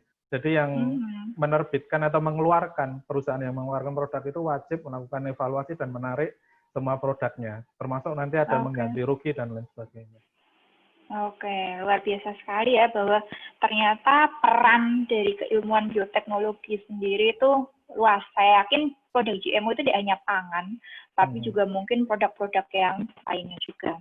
Kemudian ada lagi nih Pak Arief, wah ini mungkin ada masih calon mahasiswa baru yang pengen tahu banget nih tentang prospeknya ini mau kemana toh. Nah ini dari KNAS, namanya KNAS gitu ya, mungkin ini nama-nama kekinian begitu. Oh tanya Kak, nah ini dalam bidang bioteknologi, prospek kerjanya itu apa saja? Nah ini walaupun sudah dijelaskan tadi, mungkin dia penasaran udah gambaran realnya itu seperti apa toh prospek kerjanya itu. Nah silakan Pak. Oke. Terima kasih atas pertanyaannya. Ini Mas atau Mbak ya KNAS ini? Ya, nah ini saudara. Mungkin bisa Mbak ya, saudara aja lah Mbak. Yang aman gitu ya. Mbak saudara Naf gitu. Jadi saya contohkan dari kegiatan yang dilakukan Mbak Mia tadi ya, itu kan tadi ada kunjungan industri. Tadi ada banyak sekali yang bisa menjadi peluang jadi di lulusan bioteknologi, bagi lulusan bioteknologi. Contoh tadi kalau di sana digambar tadi ada kalau nggak salah perusahaan probiotik. Itu bisa masuk ke sana, bisa menjadi quality assurance-nya, bisa jadi manajer produksinya, karena tadi probiotik sangat dekat dengan bioteknologi. Atau tadi kalau di PKL-nya Mbak Mia, dia ada di Balai Karantina baik ikan, tumbuhan, hewan, itu semuanya membutuhkan ahli-ahli bioteknologi. Saking luasnya skopnya, jadi ketika kita menguasai dasarnya, ketika aplikasi di dunia kerja itu cukup luas, malah bisa dibilang sangat luas. Asal tempat kerja kita itu skupnya ada di mengurusi barang-barang hidup, barang-barang biologis gitu ya, baik itu dari makanan, baik itu farmasi, baik itu produk-produk pertanian. Memang kalau di bioteknologi Unisa fokusnya memang hanya di pertanian. Cuma untuk penerapan kedepannya itu bisa sangat luas. Ketika teman-teman memahami atau ahli di dasarnya itu sudah menguasai, insya Allah untuk kedepannya itu terbuka luas sekali untuk peluangnya. Oke, luar biasa sekali ya. Memang tidak sia-sia gitu ya, kuliah di bioteknologi. Ini mungkin sedikit apresiasi banget ya untuk dosen-dosen di bioteknologi bahwa kalau kami lihat di fakultas itu satu-satunya begitu ya program studi S1 bioteknologi, terutama yang ada di Jogja dan di Indonesia umumnya itu satu-satunya yang milik Persyarikatan Muhammadiyah. Betul begitu Pak Arief? Kalau sekarang itu ada di Bandung ada satu lagi, tapi yang pertama Oke, masih kita yang pertama. oke, oke, oke. Nah, di Bandung Oke. sudah ada lagi. Oke, luar biasa sekali ya. Berarti bukti nyata bahwa memang persyarikatan begitu Muhammadiyah dan Aisyah, terutama di Universitas Aisyah yang memang apa namanya ibu-ibu berkemajuan. Tetapi tidak usah khawatir ya bagi calon mahasiswa baru. Di sini pun laki-laki itu sudah banyak. Jadi tidak hanya perempuan di sini gitu. Sehingga memang betul sekali S1 Bioteknologi Unisa itu adalah yang pertama di Jogja dan pertama milik Persyarikatan Muhammadiyah Aisyah, Universitas dari Perguruan Tinggi Aisyah. Kemudian di sini ada lagi yang tanya ini Pak Rep. Ini dari Fitria underscore, aduh ini ada singkatannya, susah saya bacanya. Fitria saja, jangan dipaksakan Bu. Jadi Mbak Fitria ini tanya, bidang apa saja toh yang dipelajari dalam prodi bioteknologi? Nah ini kita itu belajar apa toh Pak? Kok sepertinya ada laporan, ada praktikum, itu di dalamnya ngapain aja gitu. Nah ini dia tanya, tujuan utamanya tuh apa Pak? Nah itu selain apa yang dipelajari dan tujuan utamanya itu apa Pak? Oke. Silakan Pak. Mungkin nanti arahnya ada dua ya. Yang pertama mengenai bioteknologinya itu sendiri. Bioteknologi itu ngapain? Tadi mungkin saya bisa ulang. Bioteknologi itu kita memanfaatkan substansi biologis ya. Tadi ada jamur, ada bakteri, ada virus. Virus itu juga tidak selamanya merugikan. Ketika kita bisa setting virus, itu malah bisa menolong. Dan virus itu dia spesifik ya targetnya. Ketika target yang spesifik itu adalah bakteri patogen, maka virus itu bisa kita manfaatkan untuk membunuh bakteri patogen tersebut. Itu salah satunya ya. Nah, itu salah satu penerapan untuk menghasilkan barang dan jasa. Nah, tujuannya apa? Jelas tujuannya adalah untuk meningkatkan kualitas hidup masyarakat dari bioteknologi ini. Baik dari segi kesehatan, ekonomi, sosial, dan lain-lain dari bioteknologi ini. Nah, sedangkan kalau yang dipelajari di Bioteknologi Unisa yang fokusnya pada bidang pertanian, di awal nanti teman-teman akan mendapatkan dasar-dasar seperti mikrobiologi, nanti kita ada kimianya, nanti ada biokimia, baru akan naik ke selanjutnya kita mulai ke yang lebih dalam, ada fisiologi, ada enzimologi, nanti meningkat lagi mulai ke yang tadi ya, molekuler itu mulai di semester 3. Nanti mulai di semester 3 itu sudah mulai molekuler sekali. 3, 4, 5 itu sudah mulai menjurus ke bioteknologinya ya, sudah menjurus ke molekulernya, dan memang kita tidak hanya belajar tentang pertaniannya saja, kita juga belajar mengenai manusia, walaupun itu tidak menjadi fokus utama, tapi kita tetap mempelajari, karena objek yang akan kita buat nanti bisa jadi produknya adalah ditujukan untuk manusia. Jadi seperti itu, Bu Nusa. Oke, terima kasih Pak Rem. Nah, ini juga ada yang tanya lagi, ini pribadi sekali nih, bukan pribadi, maksudnya chatnya secara private ya, dari Zoom forum ini. Ini dari Mbak Ika, ini malah tanyanya ke Mbak Mia ini. Mbak Mia masih on ini? Belum tidur Mbak Mia? Masih Pak, masih. Oke, Mia ya, ini tanya. Ini luar biasa sekali ya, ternyata Universitas Aisyah Jogja ini supportnya sangat luar biasa untuk student exchange begitu ya. Mengirimkan mahasiswa dari prodi biotek tadi ada 4 ya. Itu satu angkatan ya Mbak Mia ya? Ya betul Bu, satu angkatan kita. Oke, satu angkatan. Berarti supportnya sangat luar biasa dari sisi pendanaan dan lain sebagainya, fasilitas, dan bagaimana fasilitas yang dosen-dosen di UMP sendiri bagaimana dengan student exchange, terutama Mbak Mia rasakan itu bagaimana ketika student exchange sana di University Malaysia Pahang ya? Ya, jadi untuk fasilitas di University Malaysia Pahang itu memang sangat komplit sekali ya Bu. Jadi emang sudah skala laboratoriumnya juga sudah sangat komplit alat-alatnya. Selain itu juga dari dosennya juga kami memang berkesempatan belajar dengan profesornya langsung gitu. Jadi langsung dengan profesornya. Terus dari fasilitas di sana juga kami di asrama, dia ada asramanya di sana, lengkap sekali. Memang sangat luar biasa Bu student exchange ini. Oke. Anu ya, apa namanya? Setiap weekend tadi Mbak Mia cerita kalau diajak piknik gitu ya, bukan piknik ya, paling tidak mengenalkan, oh di Malaysia ada ini gitu ya. Ternyata selain kita kuliah, kemudian serius gitu ya, kadang di weekend itu kita butuh refresh gitu ya, karena memang selama 6 bulan kalian di sana gitu ya. Betul Bu, jadi memang kita selalu diajak liburan ketika weekend oleh dosen yang di UMP. Jadi tidak bosan gitu, student exchange juga. Oke, luar biasa sekali. Jadi memang bisa kita sampaikan di sini ya bahwa memang di Fakultas Sains dan Teknologi itu memang sudah memiliki ya sekitar 20-an kerjasama dengan perguruan tinggi di luar negeri yang memang bisa kita manfaatkan dari sisi kegiatan, baik dari melalui program Summers, melalui program Student Exchange, dan lain sebagainya itu dapat kita manfaatkan. Nah, salah satunya mungkin dari program studi bioteknologi ini yang sudah memanfaatkan bentuk-bentuk kerjasama. Dan selain itu, universitas pun juga sangat mendukung dari adanya kerjasama internasional sendiri.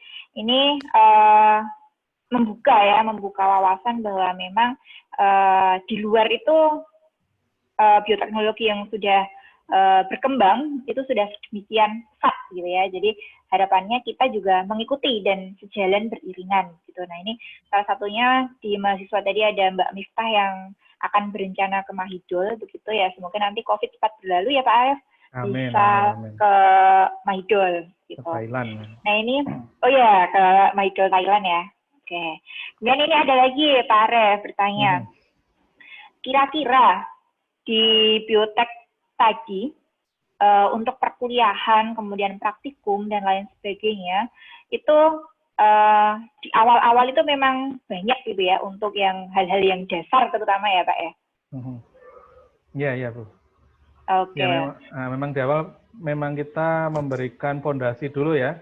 Jadi tidak ujuk-ujuk kalau teman-teman nanti langsung mendapatkan gen itu ada di dalam DNA, susunan gen seperti ini pasti akan bingung.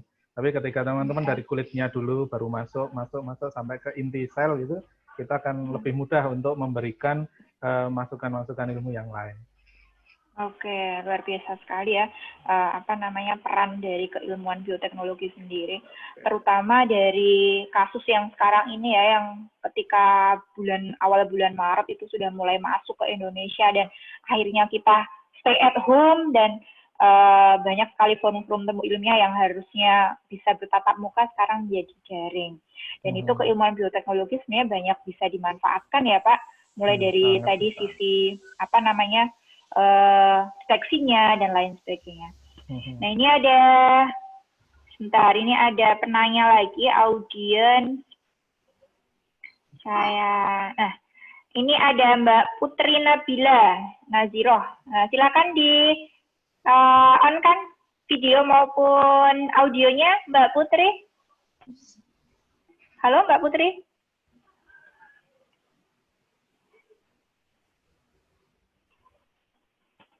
Oke, halo Mbak. Oke, belum ya. Kita lanjut lagi Pak Arif. Mungkin masih kendala dari Bu. Oh ya, silakan.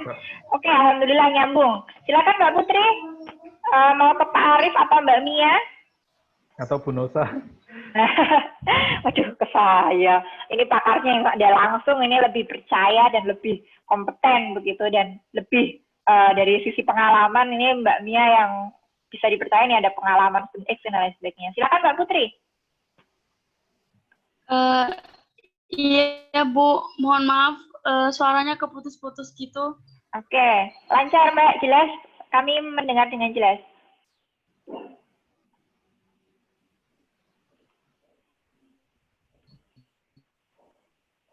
Oke Mbak, bisa lanjut?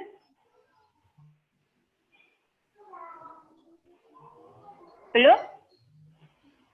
Oke, nggak apa-apa, nggak masalah. Kita lanjut ke diskusi selanjutnya ya Pak Arif. Ini kan tadi dari semester 1, semester 2, Saya yakin ini di setiap semester di kurikulum dari program studi bioteknologi ini pasti ada temanya. Pasti ya Pak Arif ya. Ada tema-tema tersendiri sehingga mahasiswa itu tidak merasa kesusahan ketika naik semester begitu. Iya, Bu. Jadi memang tadi saya sampaikan di awal itu untuk, mohon maaf siapa nih tadi? Putri ya? Mungkin ya. Oke. Saya lanjutkan. Jadi memang kita ada beberapa tema di beberapa semester ya. Sampai lulus teman-teman ini akan menjalani 8 semester. Jadi di awal untuk mata kuliahnya masih di dasar, nanti di semester 2 itu akan banyak mulai pemanasan ya ke molekuler, nanti banyak molekulernya tadi di semester 3, 4, 5, dan nanti di semester 5 teman-teman akan menjalani PKL. Nanti teman-teman bebas memilih tempatnya di mana, untuk temanya nanti dikonsultasikan dengan kami agar sesuai. Karena kadang-kadang masih ada beberapa mahasiswa ya, mungkin dia mengira hal tersebut sudah cukup untuk biotek, tapi ternyata masih belum mengarah ke sana. Nanti teman-teman juga ada KKN, lalu teman-teman akan dilatih untuk membuat proposal skripsi, lalu nanti latihan mengenai pembuatan proposal hingga akhirnya kalian skripsi. Jadi memang tahapannya tidak langsung ujuk-ujuk ke bioteknya, gitu Bu. Oke, luar biasa sekali. Pembimbingan dari dosen ini terutama sangat membantu sekali ya Pak untuk perjalanan dari mahasiswa mulai dari awal hingga nanti lulus begitu ya. Memperoleh gelar S Biotek begitu ya Pak ya? S Biotek. Alhamdulillah, luar biasa. Dengan berapa SKS ya Pak Arif ya? 144. Oke. Banyak yang iri bagaimana Pak ini Pak? Karena ya termasuk saya sendiri mungkin ya Bu Nosa dan teman-teman ya, itu mendapatkan bioteknologi itu kan ketika di S2. Sedangkan ini teman-teman di S1 itu sudah mendapatkan pengalaman ya, dipapar terus-menerus mengenai bioteknologi sejak S1. Jadi nanti ketika ingin mengembangkan itu akan lebih mudah, apalagi ketika mau sekolah lagi di bioteknologi, baik di dalam negeri maupun di luar negeri. Itu bekalnya sudah cukup. Sedangkan saya pribadi dulu mengetahui biotek itu baru S2. Dan ya barang baru, sama seperti teman-teman sekarang gitu ya, mengetahui biotek apa itu, saya di S2, sedangkan teman-teman di S1 sudah tahu lebih dulu. Jadi ini peluang sekali lah untuk mengenal biotek lebih awal. Oke, luar biasa sekali ya. Ya memang ini sedikit curhat ya Pak ya. Tapi memang keilmuan bioteknologi sekarang sudah mulai banyak untuk diambil dari sisi penelitian-penelitian dari Kementerian Pendidikan itu sudah mulai masuk ke ranah molekuler dan bahkan sekarang pengobatan itu tidak bisa menyamakan untuk semua orang gitu ya. Jadi one prescription atau one medicine gitu ya, pengobatan langsung mulai masuk ke arah genom. Gitu. Harapannya lebih tepat begitu ya Pak ya. Jadi kan memang profil dari DNA dan isi dari DNA masing-masing individu kan beda-beda. Jadi respon terhadap obat tentunya juga akan berbeda. Oleh karena itu tadi ada mungkin personal medicine ya. Jadi masing-masing orang akan memiliki tipe pengobatan sendiri-sendiri dengan jenis obat sendiri-sendiri nanti ke depan. Oke. Luar biasa ya. Memang lingkup dari bioteknologi itu luas. Dan mungkin bisa saya sampaikan bahwa sebenarnya bioteknologi di universitas lain itu pasti punya kekhasan masing-masing. Ini kalau saya lihat di visinya bioteknologi itu, bioteknologi pertanian berwawasan kesehatan. Betul ya Pak ya? Ya. Oke. Ya. Memang. Jadi memang kita, tadi saya sampaikan kita ini pertanian, tapi tujuan akhirnya adalah untuk meningkatkan kualitas kesehatan masyarakat. Oke, jadi memang sejalan dan seirama ya, seharmoni dengan perguruan tinggi yang basicnya adalah berwawasan kesehatan. Oke, kemudian di sini saya juga melihat data-data dari staff atau dosen pengajar. Ini ada 7 orang ya Pak Arif ya? 7 orang saat ini, 7 orang. 2 orang sedang S3 di Jepang, dan yang stay di sini 5 orang, dan yang 2 orang tadi juga 2 dosen tadi tetap mengajar ya, jadi teman-teman tetap bisa bertatap muka melalui e-learning, dan sekarang jauh lebih memungkinkan karena belajarnya online. Jadi di biotek itu sudah sejak lama mungkin ya menerapkan pembelajaran secara online seperti ini. Untuk terutama angkatan-angkatannya mungkin sudah jauh lebih berpengalaman dalam menjalani pembelajaran secara daring, karena memang sejak awal beberapa dosen yang di luar negeri itu juga ikut mengajar di sini, Bu. Oke, luar biasa sekali ya. Memang ternyata dosen yang studi lanjut pun dengan komitmennya begitu ingin memberikan ilmu-ilmu yang beliau-beliau peroleh di selama pendidikan begitu ya untuk mahasiswa-mahasiswa di biotek. Jadi di Jepang seperti apa begitu ya Pak ya? Oke.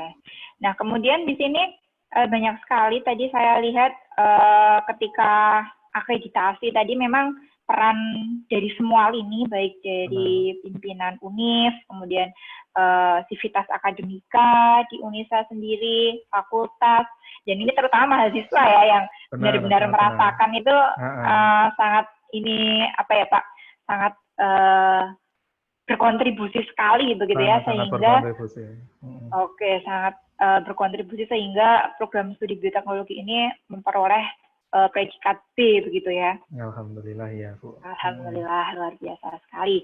Kemudian dari ini saya lihat juga di kegiatan yang sudah banyak disampaikan atau banyak terilis di media pemberitaan baik dari Muhammadiyah maupun pemberitaan di nasional media massa, elektronik. Ini ternyata biotek itu juga aktif juga di kegiatan untuk pengabdian terutama di MGMP biologi ya untuk Bapak Ibu guru SMA guru biologi di Yogyakarta ya terutama. Ini kegiatan yang seperti apa Pak yang bioteknologi itu sudah lakukan itu? Oke. Jadi ini sejak tahun 2017 kalau tidak salah itu kita memang sudah melakukan kerjasama.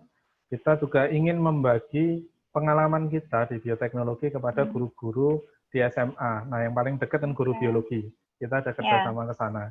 Nah, beberapa kegiatan yang sudah terlaksana, tadi juga sudah disampaikan Mia, tapi tidak disampaikan kalau itu MGMP ya. Jadi salah satunya adalah seminar dan workshop. Jadi kita mengupdate informasi mengenai bioteknologi, kita share kepada Bapak Ibu guru, dan kita mendatangkan narasumber-narasumber baik dari instansi pemerintahan, dari instansi akademis, atau yang lain, untuk meningkatkan update ilmu tentang bioteknologi kepada Bapak Ibu guru. Selain itu juga kita menggandeng Bapak Ibu guru tersebut untuk ikut merasakan atau memiliki pengalaman dalam kegiatan laboratorium molekuler. Jadi tadi ada workshop molekuler yang tadi Mia menjadi asisten, itu yang diasistennya adalah Bapak Ibu guru. Nggak tahu Mia tahu apa tidak, saya nggak tahu. Jadi yang ngajari di lab, karena memang ketika sudah lewat semester 4, itu keterampilan lab insya Allah sudah lebih baik, jauh lebih baik. Jadi kita lepas untuk menjadikan asisten gitu ya. Dan harapannya ke depan Bapak Ibu guru juga memiliki karya-karya, baik nanti yang berkarya sendiri atau dengan kita, dengan kami di sini di Bioteknologi Unisa, untuk menghasilkan karya-karya yang bermanfaat untuk masyarakat juga. Jadi tidak hanya dosen. Kita juga berharap nanti ke depan dari lini sekolahan, kita kasar ke guru-guru, Bapak Ibu guru, itu juga memiliki pengalaman-pengalaman tersebut. Oke, luar biasa sekali ya. Jadi kontribusi itu tidak hanya untuk kita mendidik mahasiswa kita sendiri, tapi bagaimana kita berkontribusi untuk masyarakat luas, terutama di pendidik begitu ya. Nah ini juga banyak sekali ya pengabdian yang sudah dilakukan. Itu saya lihat ada di sekolah-sekolah di milik Muhammadiyah begitu, kemudian dari sekolah-sekolah negeri, kemudian ada juga tadi yang di mahasiswa student exchange tadi ya, yang ternyata semua hal itu bisa dilakukan selama student exchange gitu. Dan ada pengabdian yang kemarin juga sempat hot Bu, jadi itu pengolahan plastik kresek itu Bu menjadi media tanam. Jadi biasanya plastik kresek itu hanya dibakar atau mungkin jadi hasta karya. Ini jadi media untuk menanam tanaman ya, tanaman hias terutama. Jadi ini dan lama-kelamaan dia akan terdegradasi. Jadi dia tidak dibuang secara di tempat sampah, dibakar itu tidak, tapi kita manfaatkan untuk media tanam. Jadi itu salah satu terobosan yang bagus lah. Kemarin salah satu dosen menggandeng mitra ya, yang memang bergerak di bidang pengolahan sampah plastik menjadi media tanam. Dan itu menjadi salah satu gambaran lah kalau di menguasai bioteknologi, itu dampaknya bisa atau karyanya bisa mungkin dari yang kecil, tapi dampaknya selalu bisa menjadi luas. Tidak harus selalu membuat vaksin, membuat probiotik, tapi kadang itu yang justru yang kecil-kecil, mungkin tadi sampah plastik, atau tadi yang dibuat mahasiswa kami yang dia biotools, biostraw, itu kalau teman-teman tahu cara membuatnya itu bukan sesuatu yang serumit membuat vaksin atau probiotik ya. Cuma ketika dilihat dari segi manfaatnya itu akan sangat luas sekali. Jadi kita bisa melihat contoh-contoh di sana tadi. Oke. Wah, luar biasa sekali memang ada produk inovasi mahasiswa tadi, ada biostraw, ada biotools begitu. Kemudian tadi saya ingat tadi, ada masker Nata de Coco tadi Pak Arif. Ya. Jadi masker Nata de Coco ini memang salah satu terobosan karena ini juga ada modifikasinya, ditambah ekstrak tanaman. Jadi untuk nutrien yang bisa dimanfaatkan oleh kulit itu jauh lebih banyak. Dan ini juga memenangkan medali emas kemarin di internasional. Emas ya? Emas kemarin di internasional. Nanti mungkin kita buatkan forum sendiri saja untuk mereka agar bisa bercerita lebih banyak. Oke, kita keep ya biar audiens itu penasaran ya apa toh ini yang ada di biotek itu. Nah, silakan yang audiens yang ingin bergabung untuk next program untuk Halo FST, silakan ditunggu untuk hal-hal yang menarik lagi yang mungkin belum sempat atau belum bisa disampaikan dalam forum ini. Mungkin Pak Arif bisa memberikan motivasi atau memberikan gambaran untuk program studi bioteknologi sehingga audiens itu wah seru nih gitu. Next selanjutnya ada next generation untuk bioteknologi program. Silakan Pak Rep. Oke, terima kasih Bu Nusa. Jadi untuk teman-teman yang memang suka dengan kegiatan laboratorium, suka dengan biologi, suka dengan mikrobiologi, dan punya keinginan untuk menciptakan suatu produk yang dia memiliki manfaat yang luas dan juga ingin memiliki suatu penemuan-penemuan yang inovatif yang mungkin di luar pikiran manusia pada umumnya ya, seperti tadi pisang ada vaksinnya dan lain-lain. Itu mari kita bekerja sama ya di sini di bioteknologi. Kami sangat senang sekali jika teman-teman bisa sharing ya, kita bisa saling sharing pengalaman, bisa saling sharing ilmu. Jadi tidak selalu ilmu itu datang dari kami, karena teman-teman juga sudah banyak pengalaman, bahkan ini ide-ide yang dicetuskan oleh teman-teman menjadi produk, ini murni kebanyakan adalah idenya dari mahasiswa sendiri berdasarkan pengalaman hidupnya. Dan kita ada diskusi, lalu kita tuangkan dalam sebuah produk, dan lahirlah tadi produk-produk yang sudah disampaikan. Dan pesan untuk teman-teman, jangan pernah menyerah, terus belajar, dan di sini ilmu itu tidak akan pernah ada matinya ya. Termasuk seperti biologi ini akan selalu ada update, dan tetap semangat. Ini sebentar lagi akan masuk ke dunia kuliah.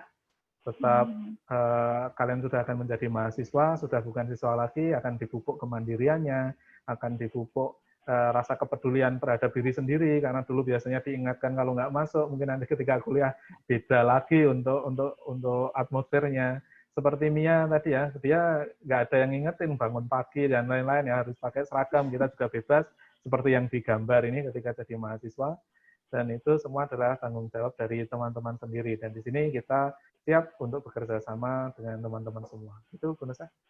Oke, terima kasih Pak Arif, dan tidak lupa juga Universitas Aisyah Yogyakarta sudah bersiap diri menyambut mahasiswa, calon mahasiswa baru. Dari sisi fasilitas, dari sisi prasarana, Universitas Aisyah Yogyakarta sudah sangat siap untuk menyambut kedatangan teman-teman semua dalam era new normal, gitu ya. Untuk sekilas mungkin kita bisa menyimak video dari Fakultas Sains dan Teknologi. Sebelum kita tutup dalam forum ini, bisa kita lihat dulu videonya. Oke.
terima kasih sekali.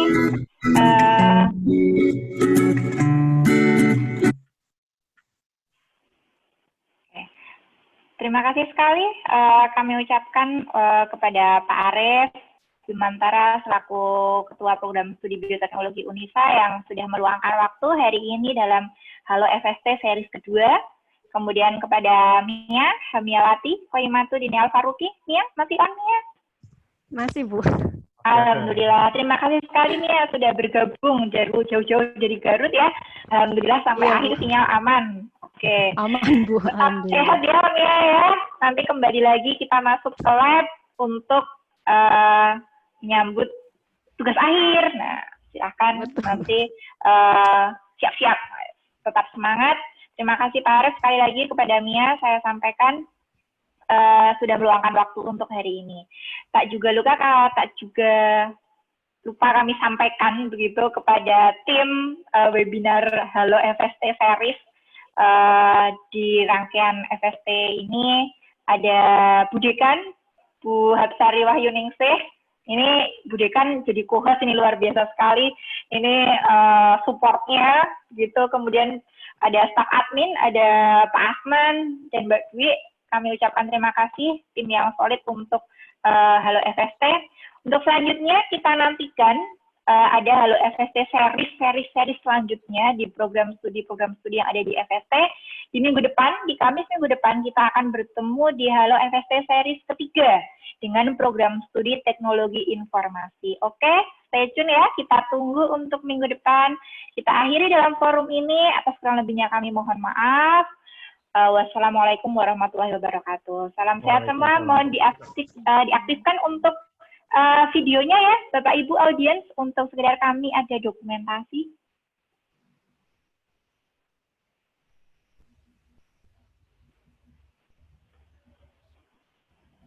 Oke.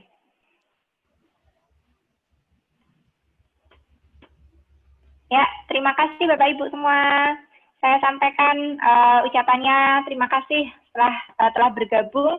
Untuk Doorpress akan kita hubungi langsung bagi penanya-penanya yang sudah bertanya dalam forum ini. Kami ucapkan terima kasih. Monggo forum ini sudah selesai. Insya Allah kita bertemu lagi di Kamis minggu depan dengan Halo FST series ketiga.